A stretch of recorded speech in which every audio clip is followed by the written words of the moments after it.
అందరికీ నమస్కారం. ఈరోజు మనం ఈ వీడియోలో తల్లికి వందనంకి సంబంధించి ఒక కొత్త అప్డేట్ అయితే రావడం జరిగింది. దాని గురించి మనం ఈరోజు ఈ వీడియోలో తెలుసుకుందాం. మనందరికీ తెలుసు, గత నెల 12వ తారీఖున గౌరవ ముఖ్యమంత్రి గారు నారా చంద్రబాబు నాయుడు గారు తల్లికి వందనంకు సంబంధించి డబ్బులు అనేవి తల్లుల ఖాతాలో జమ చేయడం జరిగింది. ఇందులో చాలామందికి ఒక ఇంట్లో 2-3 పిల్లలు ఉన్నా కూడా వారందరి అకౌంట్లో డబ్బులు జమ కావడం జరిగింది.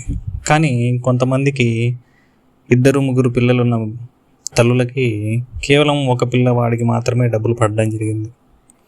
అందులో ఆ ఇద్దరిలో ఏ పిల్లవాడికి డబ్బులు పడింది అనేది తెలుసుకోవడానికి మనకి ఇప్పటి వరకు ఏ ఆప్షన్ అనేది లేదు. కావున మనకు అసలు ఎవరికి డబ్బులు పడ్డాయి, ఎవరికి డబ్బులు పడలేదు అని తెలుసుకోవడం చాలా పెద్ద సమస్యగా ఉండేది. సచివాలయంలో కూడా ఎటువంటి ఆప్షన్ ఇవ్వడం వలన వాళ్ళు కూడా ఏమీ చెప్పే పరిస్థితిలో లేరు. కానీ ఈరోజు ఒక కొత్త అప్డేట్ ఇవ్వడం జరిగింది దీనికి సంబంధించి. అదేమిటంటే, మనం ముందుగా ట్రాక్ అప్లికేషన్ స్టేటస్లో ఇంతకుముందు మదర్ ఆధార్ సెలెక్ట్ చేసుకుని మదర్ ఆధార్ ఎంటర్ చేస్తే ఎంతమంది ఎలిజిబుల్ ఉన్నారు అని చూపించడం జరుగుతుంది. అలాగే ఎవరికైతే అమౌంట్ పడిందో అది కింద పేమెంట్ దగ్గర కనపడేది. కానీ ఇప్పుడు మనం ఏ పిల్లవాడికి డబ్బులు పడ్డాయో తెలుసుకోవాలంటే ముందుగా మనము మదర్ అనే దగ్గర మదర్ అనే ఆప్షన్ సెలెక్ట్ చేసుకొని స్టూడెంట్ ఆధార్ అనేది ఎంటర్ చేయవలసి ఉంటుంది.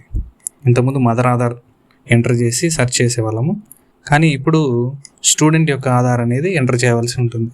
స్టూడెంట్ ఆధార్ అనేది ఎంటర్ చేసి సబ్మిట్ చేశాక కింద డీటెయిల్స్ రావడం జరుగుతుంది. పేమెంట్ దగ్గర మనకి స్టేటస్ కనిపిస్తే ఆ పిల్లవాడికి డబ్బులు పడ్డట్టు, పేమెంట్ స్టేటస్ దగ్గర ఏం కనపడకుంటే ఆ పిల్లవాడికి డబ్బులు పడనట్టు.